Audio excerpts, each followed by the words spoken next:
दिव्या बेटा, बुआ जी, मौसी और सभी रिश्तेदारों को सामने वाले हॉल में ही भेज दो। भावना आ गई है, वो वहीं सबका मेकअप कर देगी। मम्मी, मुझे भावना से तैयार नहीं होना, बहुत ही सस्ता मेकअप यूज करती है वो। मैं तो मार्केट में जो नया ब्यूटी पार्लर खुला है वहीं तैयार होने जा रही हूँ। आप हो जाना उस भावना से तैयार।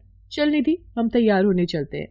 आखिर मेरे इकलौते भाई की शादी है, इतनी सस्ती ब्यूटी पार्लर वाली से थोड़ी तैयार होंगी मैं। इस लड़की का दिमाग भी पता नहीं कहाँ रहता है। भावना इतना अच्छा मेकअप करती है, मेरी खास सहेली की बेटी है, कोई बाहर की तो है नहीं। इतने सालों से हमारे घर आ रही है। जब भी कहीं जाना होता है, बेचारी को एक बार फोन में लगाती हूँ और झटपट चली आती है। आज तक इसने कभी मना नहीं किया मुझे। मैं ही चली जाती हूँ तैयार होने। बहन जी, मुझे मेहमानों के बीच पहले पहुंचना है। मैं जरा भावना से जूड़ा बनवाकर साड़ी पहन लेती हूँ, नहीं तो वैभव के पापा गुस्सा करेंगे कि अभी तक तैयार नहीं हुई। भावना बेटा, एक काम कर, तू पहले मुझे ही तैयार कर दे, बाकी सब रिश्तेदारों को एक एक कर तैयार कर देना। ठीक है आंटी जी, आइए मैं आपका जूड़ा बना देती हूँ। आंटी जी, ये मैं ताजे गुलाब के फूल लाई थी, आपके जूड़े में लगा देती हूँ। आंटी जी, अंकल आपको बुला रहे हैं अभी इसी वक्त। आ रही हो बेटा। थैंक यू भावना, मेरे लिए इतना सोचने के लिए। चल अब तू ना इन सबको भी तैयार कर दे, तब तक मैं वैभव के पापा के पास जाती हूँ। बारात के निकलने का समय हो रहा है, सब मेहमानों को भी देखना है। और तू भी कुछ खा ले, बहुत देर से मेकअप कर रही है। क्या हुआ, इतने परेशान क्यों हो? सब खत्म हो गया सुषमा, ये शादी नहीं होगी। पर हुआ क्या? आप ऐसे क्यों बोल रहे हो? क्या हुआ पापा, सब ठीक तो है? कुछ ठीक नहीं है। मेहता साहब का फोन था, उनकी बेटी पूनम और तुम्हारी होने वाली बहू अपने प्रेमी के साथ भाग गई है। सारी बिरादरी में हमारी बदनामी हो जाएगी। सारे मेहमान आ गए हैं। वैभव की शादी नहीं हुई तो सब मेहमान बातें बनाएंगे। वैभव की शादी होगी और आज ही होगी। मेरी नजर में एक बहुत ही सुशील और समझदार लड़की है। मैंने एक बार पहले भी उसके बारे में जिक्र किया था, पर वैभव को पूनम पसंद थी, इसलिए मैं चुप हो गई। तुम कहीं भावना की बात तो नहीं कर रही? तुम्हारी सहेली की बेटी जो ब्यूटी पार्लर का काम करती है। मां, तुम भावना के साथ मेरी शादी के बारे में सोच रही हो? वो भावना जो हॉल में सब रिश्तेदारों का मेकअप कर रही है। मां, मैं ये शादी हरगिज नहीं करूंगा। भावना में कमी क्या है? उसकी माँ मेरी बचपन की दोस्त है। भावना भले ही हमारे जैसी अमीर नहीं, पर दिल की बहुत अच्छी है, और हमारे पास इस बदनामी से बचने का कोई दूसरा रास्ता नहीं है। वैभव, तुम्हारी माँ शायद ठीक कह रही है, तुम्हें भावना से शादी कर लेनी चाहिए। मैंने सुजाता को शादी में बुलाया था, वो पहुंचने वाली होगी। भावना तो यही है। मैं उसे एक अच्छा सा शादी का जोड़ा देकर तैयार होने के लिए कहती हूँ।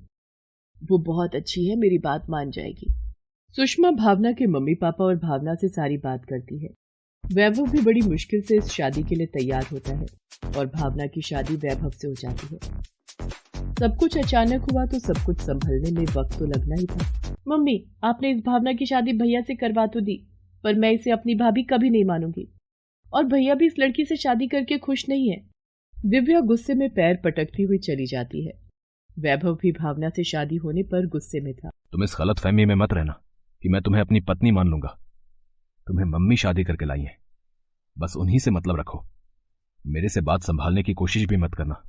भावना, तुम चिंता मत करो, धीरे धीरे सब ठीक हो जाएगा। पर आज तुमने हमारे घर की इज्जत रख ली, इसके लिए तुम्हारा बहुत बड़ा शुक्रिया। भावना सब कुछ हालातों की मजबूरी समझकर चुप हो जाती है। सुषमा भावना को बहुत प्यार करती थी। भावना इसी बात से बहुत खुश थी। मम्मी जी, मैं ब्यूटी पार्लर के लिए निकलती हूँ। कुछ दिनों से पार्लर बंद है तो सभी के फोन आ रहे हैं। हाँ हाँ भावना बहू, काम तो पहले जरूरी है, तुम समय पर जाओ। और हाँ, ये मैंने तुम्हारे लिए आलू के पराठे बना दिए थे, तुमने नाश्ता भी नहीं किया तो ये खा ले। मम्मी जी, आप बहुत अच्छे हो। मैंने जरूर कोई पुण्य कर्म किए होंगे जो आप जैसी माँ समान सास मुझे मिली। मेरी बहू भी तो अच्छी है। चल अब जल्दी से ब्यूटी पार्लर पहुंच, कस्टमर इंतजार कर रहे होंगे। इतना घटिया ब्यूटी पार्लर है, सारा दिन मक्खियां मारती होगी और दिखा तो ऐसे रही है जैसे बहुत बड़ा ब्यूटी पार्लर चलाती हो। दिव्या, भावना अब तुम्हारी भाभी है, उसके लिए तमीज से बात करो। भावना ब्यूटी पार्लर आ जाती है। वैभव के ऑफिस में भी सबको पता चल जाता है कि वैभव की शादी एक ब्यूटी पार्लर वाली लड़की से हुई है।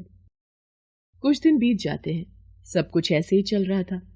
एक दिन वैभव के ऑफिस की छुट्टी होती है, तभी वैभव के बॉस का फोन आता है। जी सर, गुड इवनिंग। वैभव, तुम्हारी एक हेल्प चाहिए थी। मेरी हेल्प सर? सब ठीक तो है? वैभव, मतलब हेल्प मुझे नहीं, मेरी मिसेस को चाहिए थी। वो आज ट्यूसडे है और बाजार बंद है। मेरी वाइफ ने जिस पार्लर में बुकिंग की थी वो आज क्लोज है। उस पार्लर वाली को कहीं बाहर जाना पड़ा।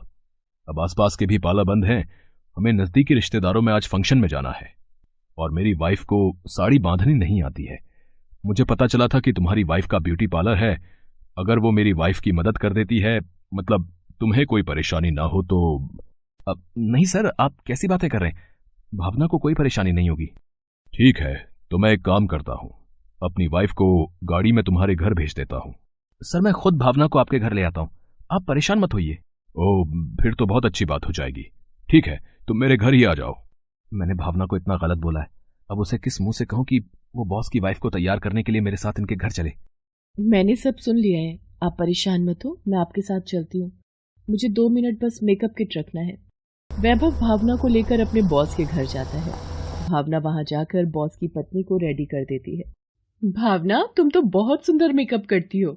मैं तो अब तुम्हारी परमानेंट क्लाइंट बन गई हूँ। Thank you so much. मेरे लिए बहुत खुशी की बात है कि मैं आपके काम आ सकी। वैभव सचमुच अपने व्यवहार के लिए शर्मिंदा था। वो भावना से सॉरी बोलता है। सॉरी भावना, मैंने तुमसे बहुत गलत व्यवहार किया। नहीं नहीं, आपको मुझे सॉरी कहने की कोई जरूरत नहीं है। देखा बेटा, भावना कितनी अच्छी लड़की है। आखिर मेरी पसंद कभी गलत हो ही नहीं सकती। मम्मी, ये देखो, मेरी फ्रेंड मेरे लिए न्यू कंपनी की ब्लीच लेकर आई है। उसने कहा ये ब्लीच इंस्टेंट है, लगाते ही 5 मिनट में असर कर देती है। कल मेरे कॉलेज का फेयरवेल है, मैं सोच रही हूँ यही ब्लीच लगा लूं। दिव्या, ये ब्लीच अच्छी कंपनी की नहीं है। मेरे पास भी कोई इसे बेचने के लिए आया था, पर इस ब्लीच के बारे में मैंने सुना हुआ था। कई लोगों के फेस पर इस ब्लीच को लगाकर रिएक्शन हो गया और एलर्जी हो गई। तुम अपने काम से काम रखो, बीच में मत बोला करो। मैं यही ब्लीच लगाऊंगी। दिव्या भावना की बात को अनसुनी कर देती है और ब्लीच लगा लेती है। पर ब्लीच लगाने के कुछ देर बाद ही दिव्या के फेस पर एलर्जी हो जाती है और उसका फेस लाल हो जाता है। ये क्या, मेरे फेस पर ये एलर्जी कैसे हो गई? मेरा फेस तो पूरी तरह से लाल हो गया है। उफ, और खुजली भी बहुत हो रही है। मैं क्या करूं? मुझे तो कॉलेज फेयरवेल में पहुंचना है। भावना ने तुम्हें मना किया था कि ये ब्लीच मत लगाओ, पर तुमने उसकी बात को अनसुना कर दिया। अब मैं भी क्या कर सकती हूँ? भावना से पूछो, शायद उसके पास इस एलर्जी को दूर करने का कोई उपाय हो। भावना भाभी, मेरी मदद करो, मेरा तो पूरा फेस एलर्जी से भर गया है। मुझे शाम को फेयरवेल के लिए पहुंचना है। घबराओ नहीं दिव्या, कुछ नहीं होगा। सबसे पहले ये एलर्जी ठीक करने वाली टैबलेट खाओ, बाकी मैं तुम्हारे फेस पर एक पैक लगा रही हूँ, इससे तुम्हारे फेस को ठंडक मिलेगी। भावना इसी तरह दिव्या को कुछ आरामदायक चीजें देती है, जिससे कुछ ही घंटों में दिव्या का फेस बिल्कुल ठीक हो जाता है। थैंक यू भावना भाभी, आप बहुत अच्छी हो। मैंने आपको हमेशा गलत समझा, आपका कभी सम्मान नहीं किया, हमेशा अपमान किया। आप मेरी सबसे प्यारी भाभी हो, सबसे प्यारी भाभी और सबकी प्यारी बहू भी। इतना प्यार देखकर भावना की आंखों में आंसू आ जाते हैं और वो दिव्या को गले से लगा लेती है। Thanks for watching.